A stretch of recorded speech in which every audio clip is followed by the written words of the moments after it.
que ver con cómo convexificar un tipo de arquitectura de red neuronal profunda que es reciente, hace un par de años, que se llaman las redes de Kolmogorov-Arnold.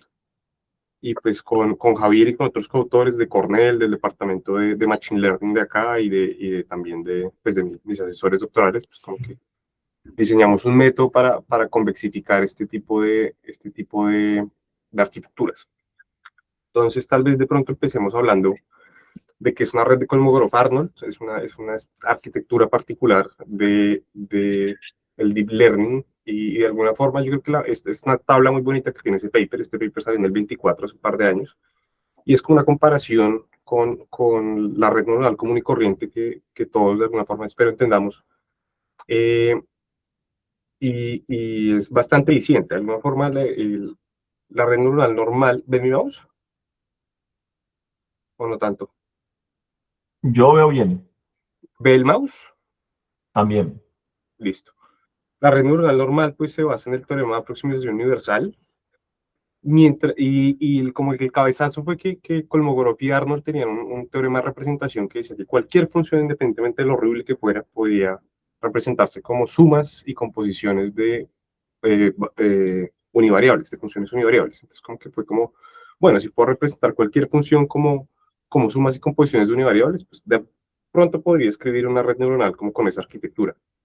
Y esa es un poco la idea. Entonces, lo que hace la gente es que estas funciones univariables, estos phis, pues por lo general pues son polinomios que son lo suficientemente expresivos, y la idea es como aprender cuáles son esas funciones univariables. Entonces, ¿en qué se difiere una red neuronal? La red neuronal, acuérdense, nosotros metemos no linealidad en los nodos, ¿cierto? Cada nodo tiene un sigmoide o tiene algún tipo de no linealidad, un ReLU, mientras que en el CAN, lo que la gente hace es aprende la función no lineal, pero hago énfasis, es univariable. Ahorita lo vamos a ver un poquito mejor. Y la belleza es que pues, la expresión del CAN es básicamente una composición de sumas de univariables, sumas de univariables, y eso da un poquito más de estructura, como la caja negra de aproximación no convexa universal, da un poquito más de estructura en términos pues de las matemáticas y de lo que vamos a explotar después haciendo optimización. Y pues naturalmente se pueden componer más y tener pues unas redes profundas. En el análogo del Deep Learning, pues también uno puede tener redes de Kolmogorov-Arnold un poquito más profundas, donde cada vez usted está eh, aprendiendo funciones univariables. Ahorita le voy a hacer zoom un poquito como a esta foto, para entenderlo un poquito mejor. Si ustedes se paran en un nodo, paramos en este nodo. En este nodo entran 1, 2, 3, 4, 5 entradas de la capa anterior, y se aplica una transformación no lineal, un ReL, un sigmoide, una tangente hiperbólica. Y eso lo que hace es que la salida de este nodo sea pues una función no lineal multivariable, ¿cierto? Hasta en normal. Lo que pasa con el CAN es que si ustedes se fijan, digamos, si nos paramos en este nodo, vienen contribuciones univariables no lineales. Y acá en este nodo lo que hacen es sumarse. Si es una expresión multivariable, no lineal, pero la no linealidad está bien expresada en términos de no linealidades en funciones separadas y una suma. Es una suma de dos funciones univariables no lineales, ¿cierto? Más que una función univariable no lineal arbitraria, ¿cierto? Tiene como ese componente de univariabilidad en la no linealidad que va a ser un poco las matemáticas deseables.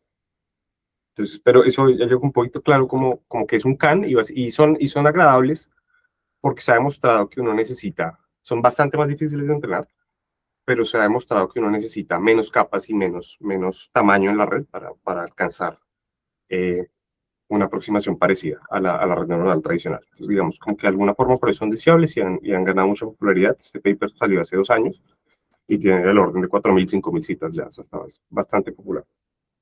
Están hablando de CAN Transformers y un montón de cosas ahorita en la literatura del Machine Learning. Ahora quisiera hablar. Daniel, yo no sé si ves ahí una pregunta de Nicolás. A ver, pues, Bueno, Hola, Nicolás. Bien, todo bien. Daniel, una pregunta. ¿A qué se refiere con que son mucho más difíciles de entrenar? Exactamente. Son más difíciles de entrenar porque el descenso del gradiente, perdón, el backpropagation es un poquito más difícil. Esto realmente empezaron el paper, ellos comentan que empezaron aprendiendo estos polinomios y se dieron cuenta que esos polinomios eran numéricamente un poquito inestables, porque pues tener x a la 8 y después componerlo con otro x a la 8, si usted mete x igual 10, eso numéricamente ya se le fue. Entonces lo que terminan haciendo es entrenando B-splines, que son como piecewise polinomios, con polinomios a trozos, y pues eso tiene como unos asteriscos ahí cuando usted propaga los gradientes y esa cuestión. Pero pues, para ejemplo, para efectos de esta práctica vamos a pensarlo con polinomios y ya está. Pero pues es como el detallito. Se entrenan y se entrenan bien y eso ya está bien implementado y está bien entendido.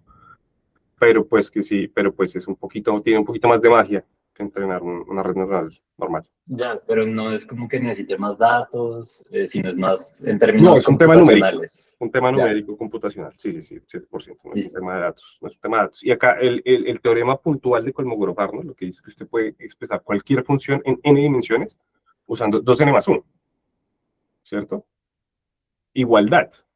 Entonces, si usted cambia igualdad por aproximación y dice que esto es un aproximado, pues realmente ahí como que de alguna forma se ve que usted necesita menos capas y menos funciones para aprender cualquier cosa, por eso que son deseables. ¿Sí respondimos más a su pregunta? Sí, perfecto. Dale. Listo. Gracias. Así me interrumpen así tal cual si hay otra pregunta porque no veo muy bien qué está pasando. Entonces, bueno, esos son las CANs. Yo no vengo a hablar, no vengo a hablar de cómo entrenar ningún tipo de modelo, ni las CANs. Vamos a hablar de modelos que ya están entrenados. Y ahora voy a dar un poco de motivación de optimizar sobre modelos entrenados. Eso fue un poco lo último que hablé la última vez que vine acá contigo.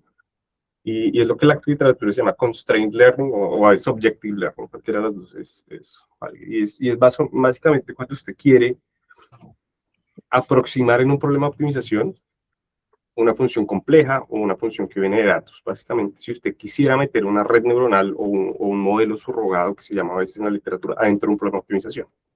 Y esto pues ha tenido bastante popularidad. Si ustedes miran los papers que han salido desde la pandemia, pues, más de 7.000, y estos solo en los journals de Informs, ¿no? Los de ingeniería pues ni les cuento, pero digamos que esto es un campo que ha ganado bastante popularidad, que de alguna forma nos motivaría a tener una red neuronal, en este caso un CAN, adentro de un problema de optimización. Entonces pensémoslo así, tenemos un problema de optimización no lineal, no convexo, acá no estamos asumiendo nada acerca de esas variables, ¿cierto? Un problema de optimización con objetivo no lineal, unas restricciones no lineales y un set compacto pues, de visibilidad. Y lo que tenemos es una restricción que de alguna forma es complicante porque no la entendemos bien. Es un mapeo de datos, ¿sí? De alguna forma, digamos, tenemos unos datos experimentales, fuimos y tenemos experimentos o alguna encuesta y tenemos unos outputs, ¿cierto? Y de alguna forma llamamos a X, H de X, lo llamamos como ese mapeo, ¿cierto? Una función que vamos a aprender de datos que no entendemos bien y la quisiéramos meter dentro de un programa de optimización, ¿cierto? Digamos, si yo tengo estas variables experimentales, acuérdense, yo en ingeniería química, y un experimental me llega con un montón de datos de laboratorio, y de alguna forma quisiéramos entender cómo eso se mapea a la pureza, de alguna forma, pues yo quisiera poder meter eso como una restricción entre mis problemas de optimización, y restringirlo de tal forma que yo diga, bueno, ¿qué tengo que hacer? ¿Cuáles son las variables óptimas para que la pureza sea mayor al, qué sé yo, 99%? De alguna forma como que da algún tipo de motivación de yo por qué diablos quisiera meter una red neuronal entrenada adentro de un problema de optimización, ¿cierto? Y lo que la gente hace es construirlo, básicamente es coger ese H y volverlo H gorro, ¿cierto? Aprender eso, aprender un modelo surrogado y meter esa red neuronal adentro de un problema de optimización, en este caso un CAN. Solo necesitamos que ese modelo subrogado pues sea representable algebraicamente. Entonces, todas las regresiones que conocemos, simbólicas, redes neuronales, ensambles de árboles, máquinas de soporte vectorial, todo este tipo de cosas se pueden expresar como problemas de optimización y pues en este caso las CANs no son la excepción. No son la excepción y voy a hablar un poco después de cómo se hace. Pero de alguna forma podríamos eventualmente escribir una CAN con todas las expresiones, con todas las capas, así una por una, con variables intermedias, y Eso se mete así tal cual en bloque adentro del cuadro de optimización. Ahora quisiera hablar un poquito de optimización global. Como que de alguna forma todos refresquen lo que saben de optimización no lineal, ¿cierto? Hay métodos de primer orden, ¿cierto? El más famoso y con el auge del deep learning, pues es el descenso del gradiente y todos sus sabores con Nesterov, con Adam, con Momento, con un montón de cosas.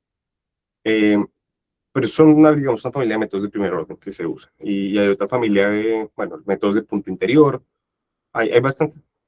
Pero la vida realmente cambia cuando uno pasa a hablar de optimización global y optimización no convexa. Cuando yo que estoy utilizando es no convexa, esta frase me gusta mucho de Rockefeller, que dice que en ese momento, pues en los 90 la gente hablaba mucho de optimización lineal y de los LPs y hablaba después de optimización no lineal y decía como que esa era como la gran división de los matemáticos. Fue el primero en empezar a hablar de decir como no. No tiene tanto que ver con lineal y no lineal, sino más bien con convexo y no convexo. ¿Cierto? Cuando las funciones que uno está optimizando, los sets, los conjuntos sobre los que uno está optimizando son no convexos, pues la vida se empieza a enredar un poquito, muchos métodos pierden garantías, otros métodos ni siquiera uno sabe si están en un máximo, en un punto de silla o en un mínimo, necesitan empezar a incorporar información de segundo orden de la curvatura para saber dónde está, y por lo menos en el descenso del gradiente y en las funciones, en el deep learning, por lo menos somos bastante felices con un óptimo local. Sin embargo, en muchas otras aplicaciones nosotros quisiéramos hacer el óptimo global del problema y es bastante más complicado. Pues, venga, hablemos de uno cómo obtiene un óptimo global, optimización global no lineal. Y para esto hay que hablar de lo que vamos a hablar de ahora en adelante, que son envolturas y relajaciones. Entonces, una relajación convexa a una función es una función que subestima, que es convexa, que subestima toda una función. Ahí se ve, ¿cierto? Tenemos una función azul, que es la función f, y una relajación convexa es esa pseudo parábola verde que está ahí. ¿Tiene que ser esa? No, hay infinitas relajaciones convexas. Solo los únicos requerimientos que sea convexo y que esté por debajo completamente de la función, ¿cierto? Que la subestime. Esto puede ser lineal a trozos, puede ser cuadrático, puede ser no lineal, lo único que estar es debajo y estar convexo, ¿cierto? Y hay una relajación particular que se llama la envoltura, que es la naranjita, aquella relajación convexa que es la más apretada de todas, ¿cierto? No hay una función convexa más grande que quepa por debajo de la función azul. Y eso es lo que llamamos envoltura o envolvente convexa, ¿cierto? ¿Y por qué diablos me interesan estas relajaciones? Porque son la base del algoritmo primario para hacer optimización global, que es el Spatial Branch and Bound. El Branch and Bound, para los que están familiares con programación mixta entera, pero ahora con variables continuas. Y ya no se hace un branching en las variables binarias, acá no hay variables binarias ni discretas, sino es un branching en el espacio continuo. Ya vamos a ver un poquito cómo se hace esto. Estas son las diapositivas más lindas que van a ver en toda la presentación y no son mías, me las prestó una amiga, George Steinfield, que afortunadamente me prestó esto y me ahorró años de trabajo. Tenemos una función no lineal no convexa, un intervalo cerrado, un intervalo compacto. Y entonces en cada nodo del árbol, vamos a diseñar un árbol de búsqueda, parecido al branch and bound normal, pues cada variable va a tener sus cotas, límite inferior, límite superior, y vamos a solucionar un problema que nos va a dar la cota inferior. Y ese problema básicamente vamos a levantarnos una relajación, primer asterisco ahí, cómo diablos me consigo una relajación, lo vamos a ver después, pero me consigo una relajación, vean que esta en este caso es lineal a trozos, ¿cierto? Pero pues es convexa y está debajo, entonces me sirve. Y la voy a optimizar, ¿cierto? Es convexa, entonces pues de alguna forma yo espero que esa optimización sea más fácil. Con punto interior, en este caso con un LP podría ser, y me levanto el mínimo de esa relajación. Y eso me va a dar una cota inferior. Y para la cota superior, pues solo tengo que evaluar en la función. Yo nunca voy a optimizar la función no lineal porque no convexa porque no lo sé hacer, pero ya con evaluar dónde cayó la relajación y cuánta es la distancia del óptimo de la relajación a mi función, pues eso ya me da cotas inferiores y superiores, ¿cierto? Y ahora lo que hay que hacer, como en el esquema branch and bound original para variables discretas, es pues empezar a branchear el espacio, separarlo. En este caso, pues partimos el espacio y ahí ya generamos dos nodos, uno a la izquierda, y uno a la derecha. Entonces ahí están los dos nodos y vamos a volver a hacer lo mismo. Para el nodo 2 vamos a levantarnos otra relajación. Fíjense que como cambiaron los bounds de ese nodo, pues la relajación ahora es diferente. Solucionamos la relajación y nos encontramos una cota superior. De una vez branchamos, de una vez quitamos todo este espacio porque nos dimos cuenta que la cota inferior de este espacio está por encima de la cota superior que ya teníamos. Entonces, como una especie de análogo en branch and bound, pues sabemos que en ese espacio no es bastante prometedor seguir optimizando. Entonces, de una vez podemos descartar todo el nodo 2, toda la parte de la derecha, de la izquierda, perdón. Y ahora seguimos con el nodo 3 y seguimos revelando. Nos levantamos nuestra relación convexa, optimizamos y tenemos cuotas. Y ahí, pues, de alguna forma, seguimos refinando ese espacio, vamos a partir y cada vez como que nos vamos acercando más y ahí de alguna forma vamos encontrando hasta que tengamos una tolerancia que queremos, ¿cierto? Espero a este punto de alguna forma sea claro que la calidad de la relajación convexa es crítico en este algoritmo, ¿cierto? Como hay infinitas relaciones convexas en cualquier espacio, la calidad de mi algoritmo va a depender si esta relajación, el mínimo fue aquí o fue por acá abajo, ¿cierto? Va a tener que branchear mucho más y eso se demora bastante más tiempo. Esto es combinatorial, a fin de cuentas. Entonces, como que entre más apretada, entre mejor calidad tenga esta relación, entre más pegada esté a la función original, más rápido va a converger mi algoritmo. Y el chiste de este trabajo es básicamente encontrar relaciones buenas para redes neuronales que son pues, bastante no convexas y bastante no lineales. Y ahí pues sí, seguimos refinando el espacio hasta que ya tenemos una solución a epsilon distancia entre la cota inferior y la cota superior. Hasta ahí, ¿hay alguna pregunta? ¿Algún comentario? Hola, Daniel. Pero entonces el el Special Branch and Bound está siendo hecho sobre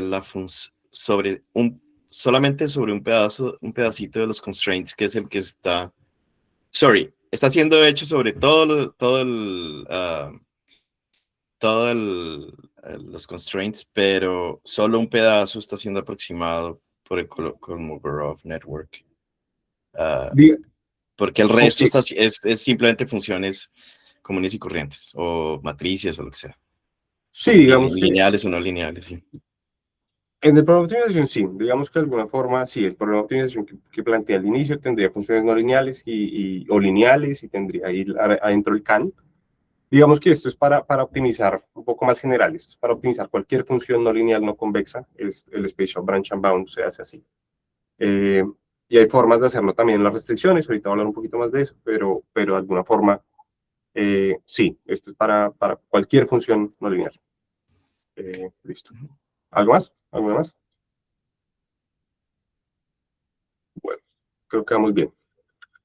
Entonces, ¿cómo me consigo una función, una relajación convexa? Piénsenlo, eso es un problema complicadísimo. O sea, cualquier función que usted me dé, por más no convexa que haya, yo tengo que encontrar una función que siempre esté debajo y sea convexa. Eso no es un problema fácil. Y en los 70 se propuso el primer algoritmo que hoy en día hasta la fecha se usa porque no se encontraron uno mejor, y son las envolturas de McCormick. Y lo que McCormick nos dice es, hay una serie de reglas en las que usted puede descomponer cualquier función o una variable, o una suma de dos expresiones, o una multiplicación de dos expresiones, o una función, y estas funciones f pues son funciones pues como casi fundamentales, ¿sí? Exponenciales, logaritmos, senos, y usted puede pues básicamente expresar cualquier función como añadiendo variables enteras, perdón, variables intermedias, y expresar cualquier función. Yo tengo x a la 3, pues x a la 3, yo digo, bueno, x a la 3 es lo mismo que x a la 2 por x, entonces llamo x a la 2 y, y entonces x a la 3, mi expresión original ahora es x por y, donde y es igual a x cuadrado. Y así como que, y entonces uno como que puede expresar cualquier expresión cualquier función en estas expresiones, y nos dice cómo conseguir relajaciones para cada una de esas formas.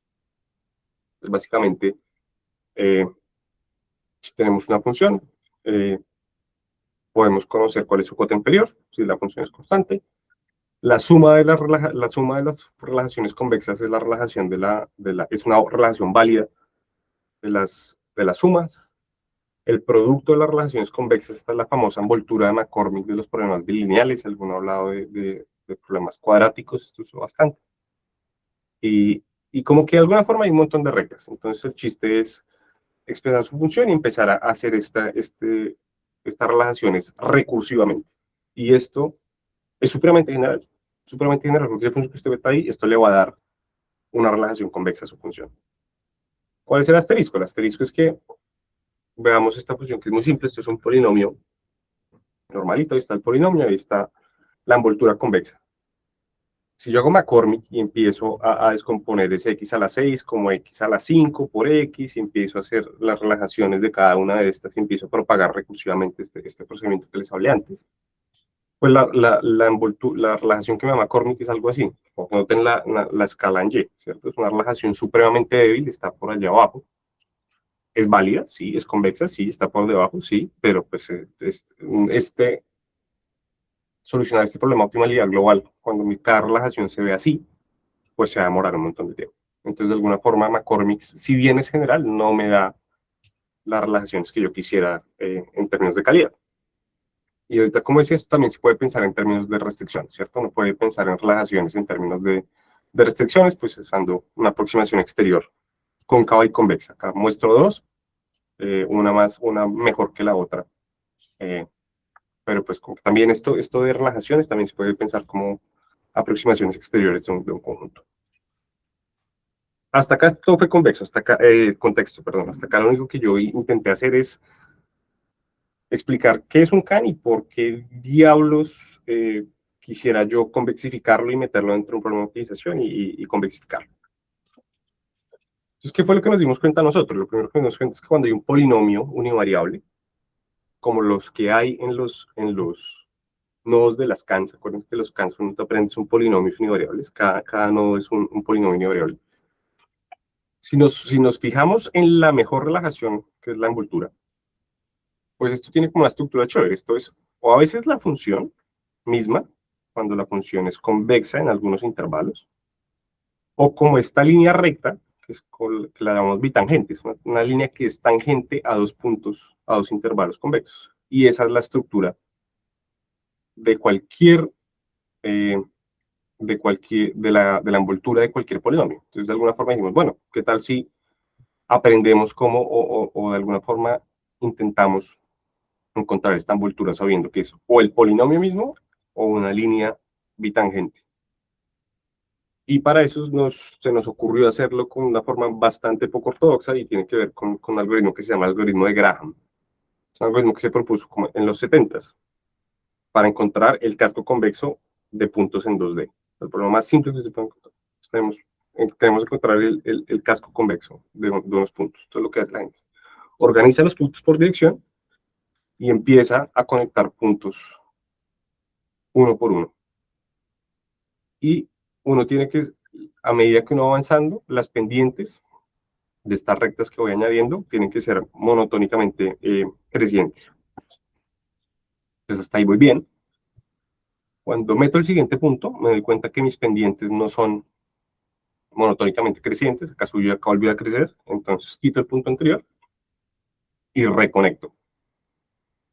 Y siguiendo este procedimiento, pues uno de alguna forma termina construyendo el casco convexo de este set de puntos. Nosotros vamos a hacer exactamente eso, pero lo vamos a hacer con funciones. Y de alguna forma esta es como la novedad de este trabajo. Entonces vuelvo a jugar, vamos conectando esos puntos, conecto el primer par de puntos, conecto el siguiente punto, conecto el siguiente punto, me doy cuenta que mis pendientes son monotónicas, remuevo el punto problemático y vuelvo a conectar. Vuelvo a conectar y termino. Vamos a hacerlo con funciones, ¿cierto? Tenemos un polinomio. Perdón. Acá nuestros puntos van a ser los intervalos convexos de ese polinomio.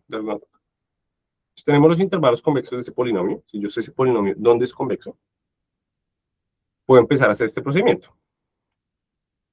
Añado mis dos puntos, ¿cierto? Empezando en el bound, con el primer punto, que es mi primer intervalo convexo, con esta línea bitangente, añado el siguiente punto, el siguiente centro convexo, añado el siguiente centro convexo, me doy cuenta que las pendientes no son monotónicamente crecientes, entonces remuevo ese centro convexo, añado el siguiente centro convexo, o el siguiente punto, añado el siguiente punto, que es el límite superior, me doy cuenta otra vez que mis pendientes no son monotónicamente crecientes, pues quito el centro convexo y añado, y ahí ya me gané no una relajación, me gané la envoltura, me gané la mejor relajación posible de ese polinomio.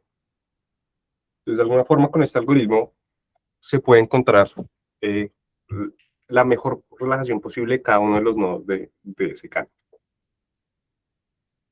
Eso es básicamente lo que hicimos un poco de forma un poco más informal y rápida. Un poquito más formal, pues, para un polinomio p de grado n, y definiendo pues la precisión numérica pues, de esta forma, con complejidad de bits. Y vamos a ver el conjugado de Fenchel. El conjugado de Fenchel es esta función que de alguna forma tiene adentro todos los hiperplanos que soportan una función. Es una función a la que usted, piénsela como que usted le mete una pendiente y le devuelve cuál es el intercepto, ¿cierto? Que tanto tengo que mover esa pendiente para que esté por debajo de la función. Y pues básicamente asumimos que el polinomio pues, tiene algún tipo de suavidad, ¿cierto? Algún tipo sí, suavidad, de smoothness, básicamente la primera derivada está ocupada.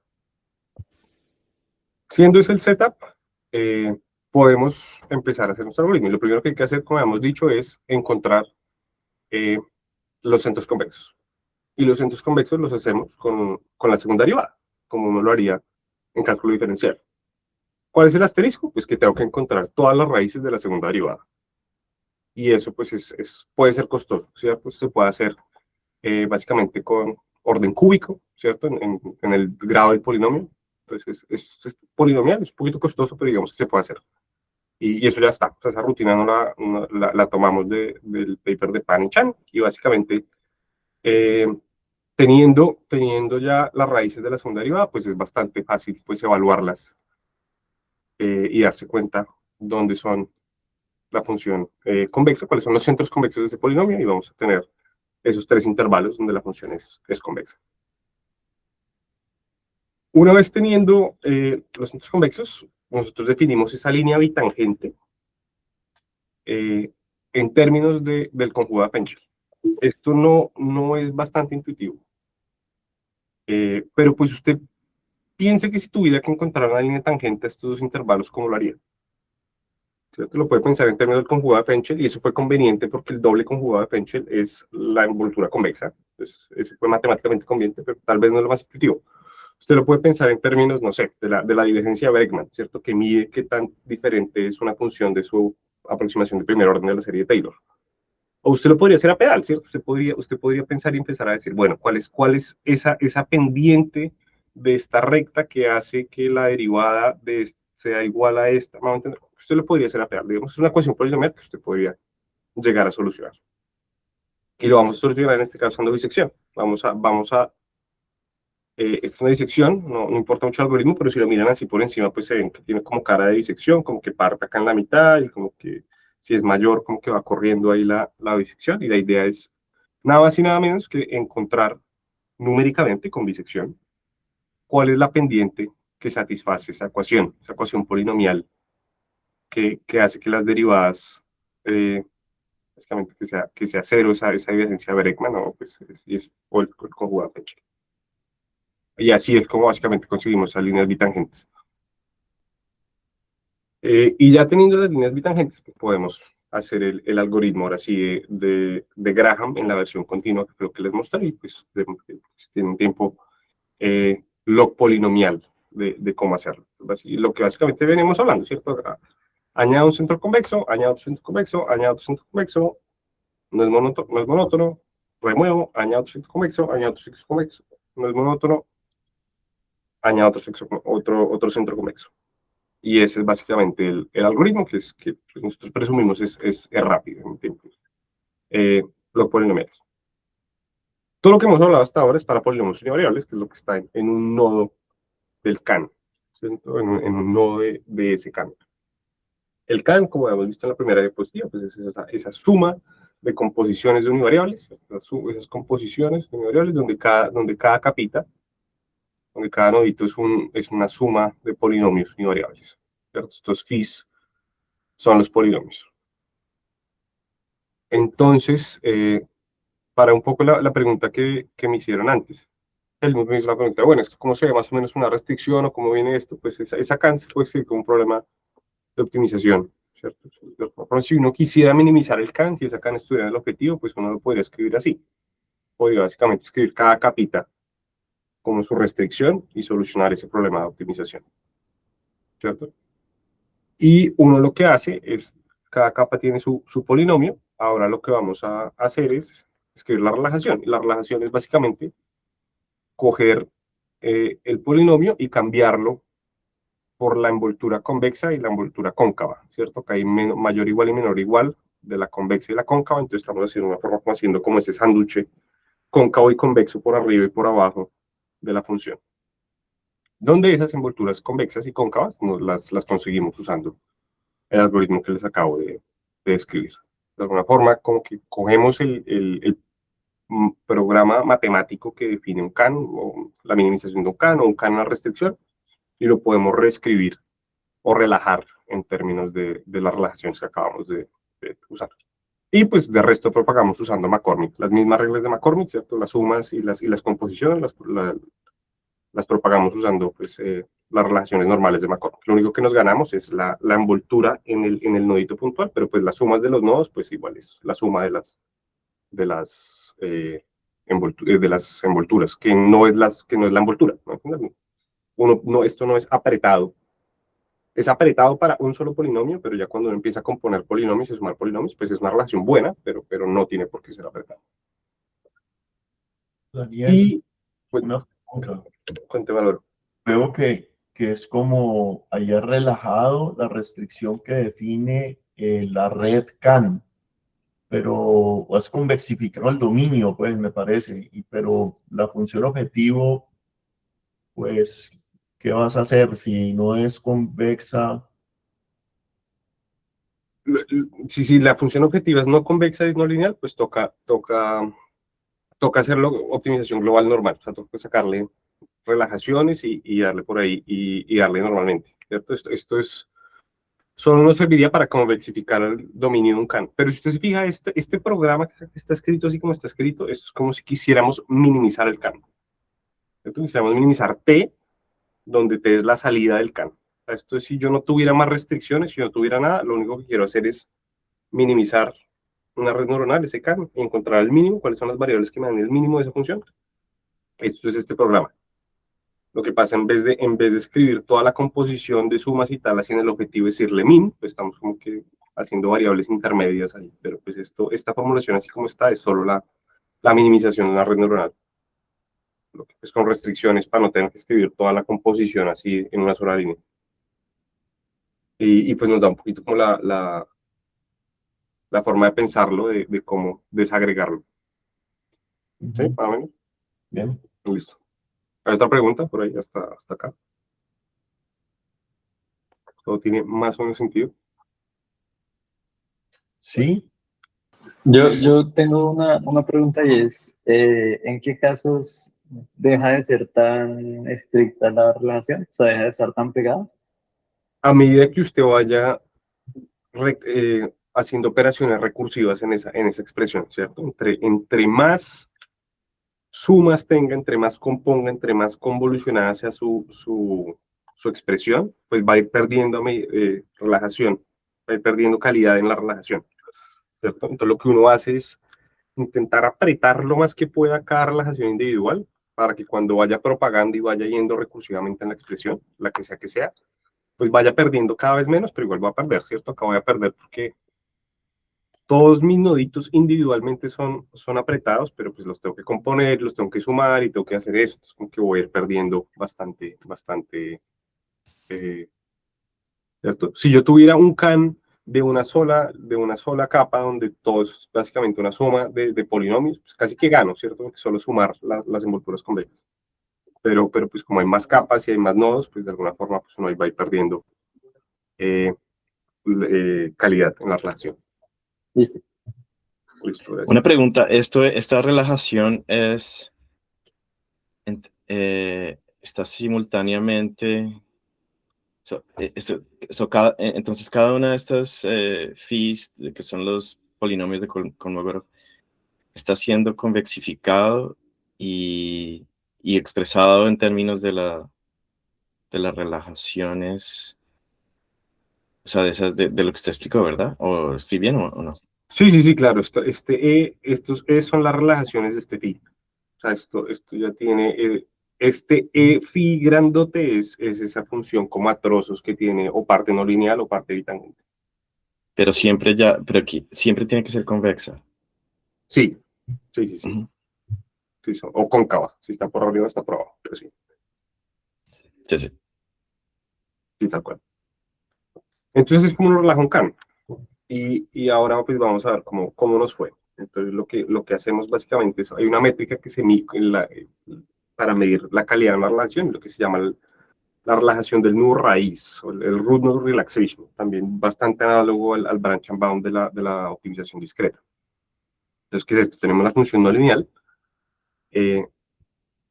tenemos cualquier relajación, ¿cierto? Esta es mi relajación cualquiera, ¿cierto? No es la envoltura, es cualquier relajación. Y lo medimos en términos del gap entre el óptimo real de la función y el óptimo de la relación. Entonces, tenemos el óptimo global. ¿Dónde me levanto yo ese óptimo global? Tengo que solucionar ese problema a optimalidad global utilizando Spatial Branch and Bound hasta el final. Aunque un solver pesado, tomando tiempo, toma mucho tiempo para encontrar la solución real. Y después miro cuál es la distancia que tengo con mi relajación. Y esa es la calidad de la relajación. ¿Y por qué no raíz? Porque acá nunca hubo branching. Esa es la primera relajación que se hizo y vamos a ver qué tan apretada es con respecto a la función al original real que tengo. ¿Sí? Esa es la medida que vamos a usar, esa es nuestra métrica. ¿Qué tan apretados somos? ¿Qué tan cerca estamos del óptimo global? ¿Qué tan buena fue nuestra relación? Obviamente, pues a menor gap, menor distancia y fuimos mejores. Y pues para cada arquitectura que vamos a mostrar, pues generamos aleatoriamente varios cans acotados y pues lo solucionamos todos a optimalidad global, toma bastante tiempo. Y después vamos a mirar cuál fue la calidad de la envoltura que conseguimos. Entonces, la primera que les voy a mostrar es cómo cambia la calidad de la relajación a medida que cambia la red, ¿cierto? Y lo que hicimos fue comparar con varios solvers del estado del arte de optimalidad global. Los mismos solvers que usé para encontrar la respuesta correcta. Entonces, acá esto es cuántos nodos tengo por cada capa para una red de 4 capas. Y estos son 3 diferentes solvers. El azul es lo que estamos proponiendo nosotros. Vemos que a medida que esa red se va haciendo gordita, a medida que voy añadiendo, voy perdiendo calidad en todas las relajaciones, pero pues sobre todo las de los solvers. Componen menos porque pues, cuando propagan McCormick, lo que propagan es bastante más débil. Acuérdense de la foto que les mostré cuando vimos que McCormick para un polinomio simple ya era terrible. Entonces, si eso más encima propagado, pues les va peor. Es una red de 4 capas, ¿cierto? Es para una red de 5 capas. Y si ustedes ven un número arriba de una barra, es la cantidad de veces que el solver falló. ¿A qué me refiero con fallar? A que el solver dice, esto está muy no lineal, muy no complejo, no soy capaz de generar una relajación así como está. Tengo que branchear de alguna forma y en ese problema más chiquito, con un dominio más pequeño, ahí es donde voy a dar mis primeras relajaciones. Pero el problema sin branchearlo, a grande, el primero, no lo puedo solucionar. No tengo ni idea de cómo relajar eso. Entonces acá vemos que ya los solvers empiezan a fallar cuando la red se hace más profunda.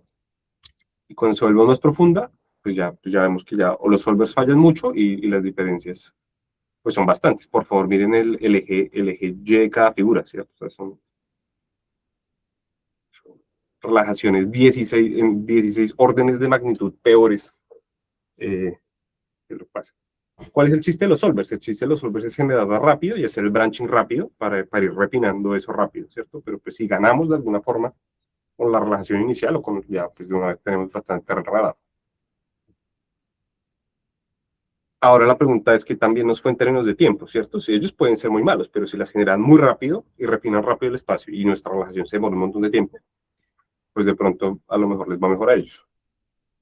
En términos de tiempo, para redes pequeñas o por lo menos con pocas capas somos más rápidos, pero pues de alguna forma somos comparables, como que no nos vamos, hay algunos solvers que son un poquito más rápidos que nosotros, otros que son más que nosotros, pero de alguna forma somos competitivos. Esta es una implementación que está hecha en Python con SymPy y NumPy. O sea, esto no es C++, no es C++ optimizado, es una implementación un poquito más a pedal. Y de alguna forma ya somos comparables. O sea, no eso de ese cuentico que a mí me metieron al principio de que no, es que usted tiene que encontrar todas las raíces de un polinomio y eso es costoso y después tiene que hacer ese algoritmo que es iterativo, no sé qué, eso es costoso. Pues sí, pero no tanto. O sea, los solvers que tienen heurísticas, que tienen Perisolve, que tienen de reducción de dominio y todo ese tipo pues se demoran más, o por lo menos comparablemente. Entonces, como que no somos tan poco competitivos.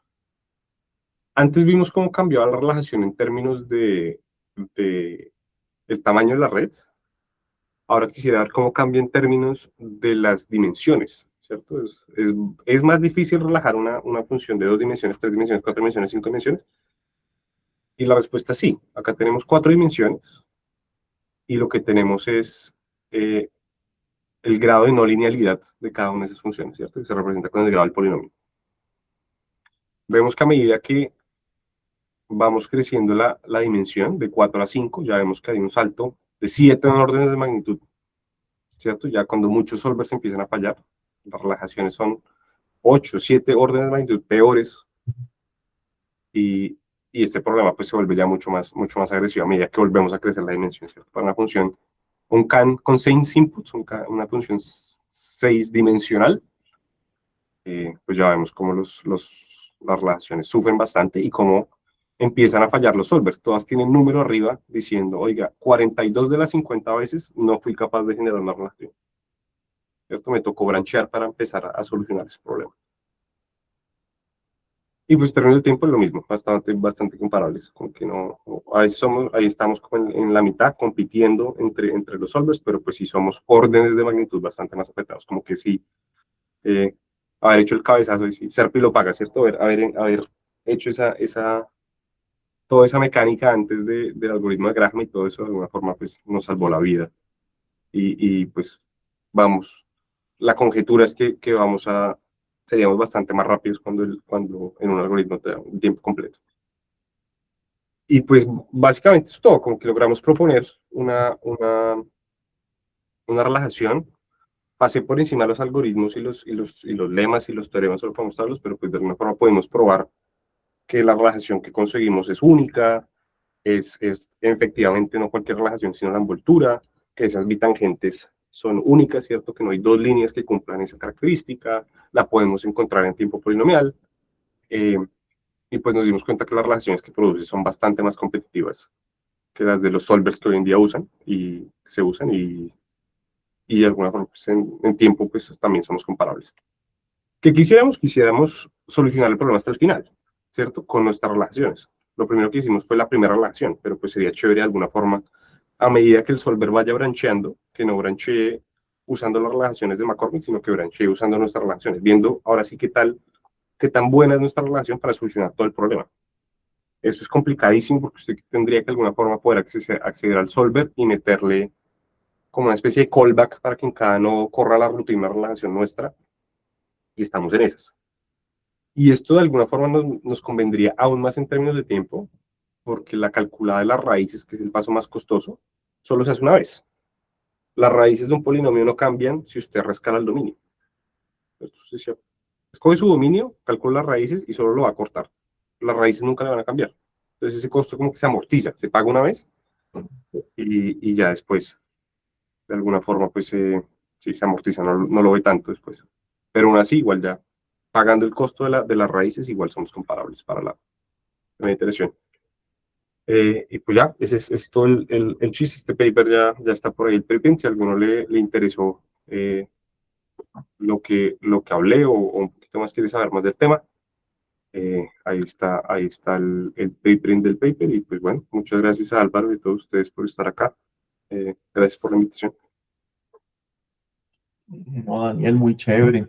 Una pregunta sobre, pues como la motivación, hablaste de esto de bueno, no sé si es lo mismo que Decision Focused Learning, lo primero que mencionaste, que tu red aparece como una restricción en un problema de optimización. Ok, sí, es un problema parecido, pero diferente. ¿Por qué parecido, pero diferente? El Decision Focused Learning es, se me para atrás, algo así, aunque sea como un problema que sea así, ¿cierto? El Decision Focused Learning lo que usted quiere hacer es aprender teniendo en cuenta la solución óptima de un problema de optimización, como una especie de predict then optimize o algo así como en ese. Entonces, en este tipo de marcos, lo que usted tendría que hacer es solucionar el problema de optimización y propagar los gradientes del problema de optimización, ¿cierto? Usted entrena un modelo, predice, mete esos parámetros que predijo a un problema de optimización, optimiza, y para entrenar esa red, pues tiene que propagar los gradientes a través del programa de optimización y entrenar su red, ¿cierto? Sí. Tiene un sabor parecido, pero acá nuestra red ya está entrenada.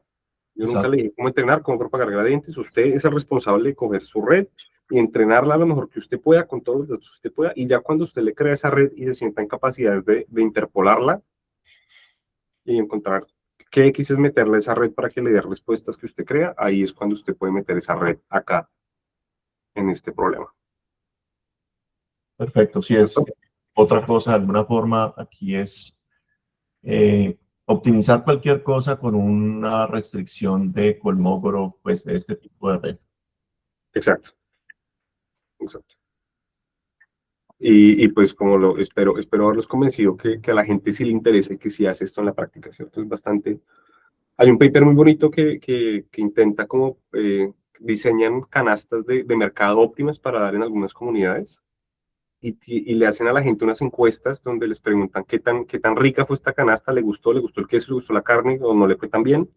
Y de alguna forma como que aprenden esa restricción como de aceptación, de deliciosidad, y la restringen después en el programa de optimización. Y dicen, ok, encuentre canastas que sean óptimas, que sean nutricionales, pero que también sean, no sé, deliciosas al 99% o algo así. Y como que de alguna forma les da, en ese tipo de problemas se usa esto en la práctica.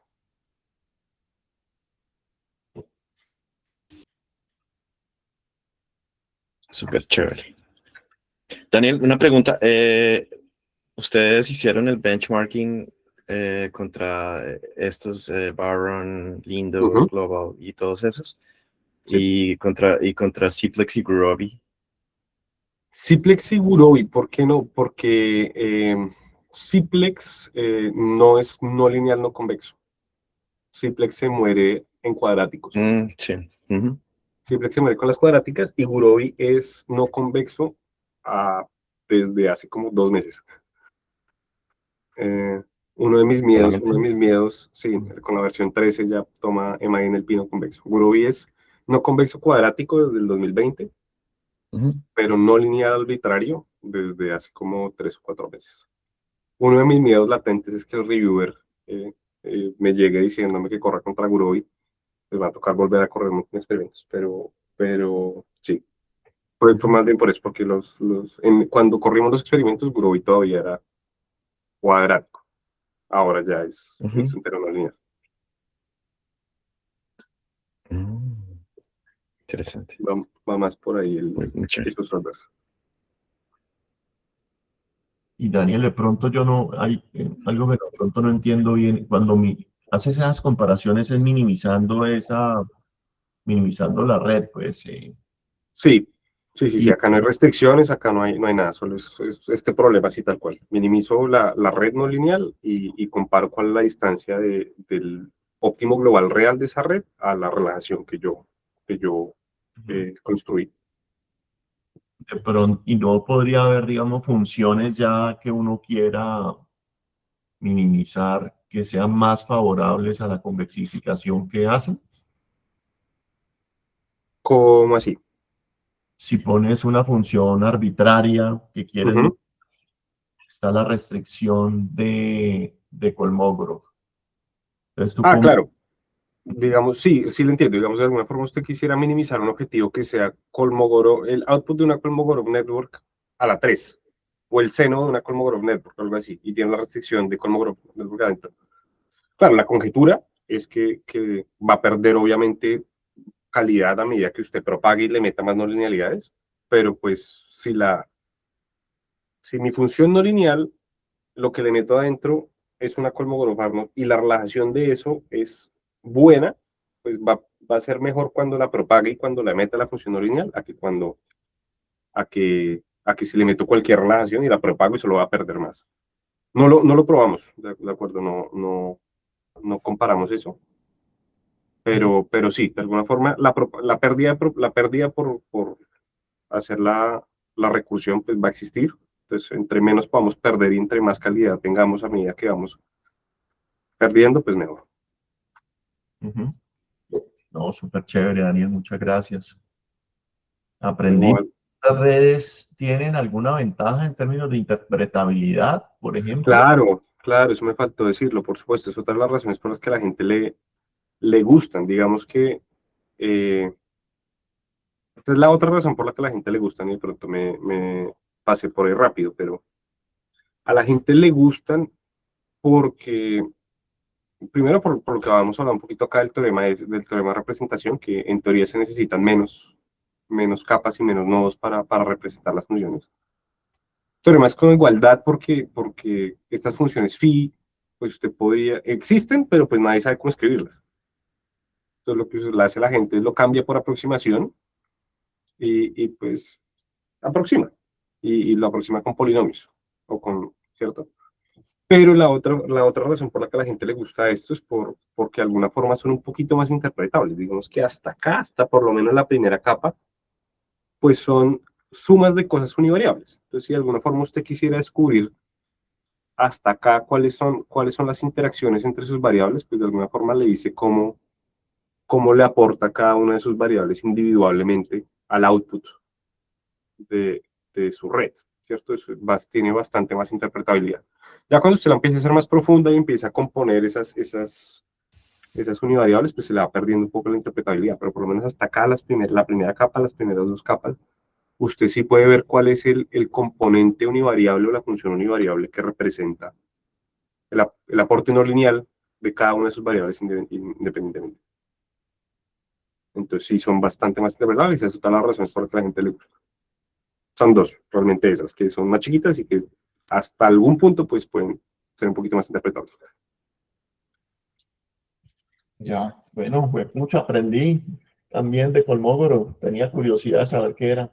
Muchas gracias. No, a ustedes por la invitación. Yo Y alguien siempre más quiero. tiene preguntas. Muy tímidos, todo el mundo se quiere ir de vacaciones, mira, porque es que el lunes es festivo. Ah, sí. Ah, Una pregunta más, qué pena. no, las que sean. ¿Por qué tienen que ser neural networks? O sea, ¿por qué tiene que ser Kolmogorov-Allner networks y no como un método más sencillo de machine learning que no sea neural networks? Voy a preguntar. ¿Podría Usted ser? puede- Sí, claro, usted puede meter acá esta H-gorro, esta regresión, puede ser cualquier cosa. Una regresión simbólica, una red neuronal, un ensamble de árboles, un árbol solito, un support vector machine, sí, ensambles de árboles, un random forest, cualquier cosa usted lo puede meter ahí, ¿cierto? Y hay formas de expresarla, ¿cierto? Seguramente para expresar árboles, pues tendrá que haber variables enteras, porque pues esos son como discontinuos, ¿cierto? Pero se puede expresar, ¿cierto? Esto es, en el dado caso arcano que usted haya querido meter una red de Kolmogorov porque usted sienta que eso es lo mejor, venga, yo le cuento cómo lo convexifico. Pero digamos que el framework de Constraint Learning o de Mixed Integer Constraint Learning, como que de alguna forma es más general y usted podría meter cualquier función de Machine Learning, siempre y cuando se pueda representar algebraicamente. Pueda meter un Y eso usted transformer o podría meter una regresión lineal. Sí. Oh, ya. ¿Y usted podría usar esto en su nuevo trabajo? ¿Usar qué? Usar todo esto. Usar este método para En el portfolio trabajo optimization en su en nuevo trabajo Watson. en quantitative. No sé, yo he visto que la gente a veces, que el tema de los costos de transacción y los costos como todos estos costos de cruzar el spread y la microestructura del mercado, tienen bastantes aristas. Son funciones que a veces se comportan cóncava o que a veces son, sí, tienen como, dependiendo de cuánto, qué tan feo usted cruce el spread o que cuánto sea en qué tanto tiempo, cuál es el horizonte temporal en que usted hace el trade, cambia la estructura de ese costo. Y hay equipos que se dedican a eso. Toda la gente que hace high frequency trading se dedica a eso, a ver cómo cambian los costos a medida que usted cruza el spread y pide y qué tan rápido es. Son funciones no lineales que a veces no se entienden, ¿cierto? La gente los aproxima con regresiones, pero pues realmente, si usted quisiera, podría pues hacerlo con los datos del mercado, mirar cuáles fueron los costos de transacción reales, cuántos fueron los trades reales y aproximarlo con un modelo Machine Learning. Y ya teniendo ese modelo Machine Learning que le predice costos, pues intentar meterlo a de pronto el programa de optimización de portafolios. Sé que la gente lo hace, sé que no, sé que la gente lo hace, sé que es bastante más lento que lo que esta gente está acostumbrada. Pienso que esta gente resuelve problemas en el microseco, ¿cierto? Utilizando ya unos ADMMs o unos problemas de optimización bastante más pesados, distribuidos, pero de alguna forma como que sé que es como lo más parecido, que yo sepa igual, ¿no? Yo estaba en Wall Street 9 meses nomás, pues como que sé que hay bastante más por aprender, pero así, eso es lo que se me ocurre. Chévere. Bueno, Daniel, muchísimas gracias. Súper, gracias, Helmut, por participar también. Y, hey, pues muy bienvenido. Ojalá podamos verte pronto con todo lo que estás haciendo. Aprendí un resto. Muchas gracias. No, gracias por la invitación. Qué chévere volver. Creo que siempre vengo como con cosas más, como más de optimización, un poquito más arcanas. Después yo creo que volveré a hablar un poquito más de optimización de portafolios, si me invitan. Entonces, Oh, estamos claro. atentos. Saludos a Javier y Sí, mantén alejado de Mateo todo lo que puedas y que si no querés destruir tu carrera. Bueno, un abrazo. Yo le mando saludos. Hasta luego, que estén bien. Gracias, Daniel. Gracias.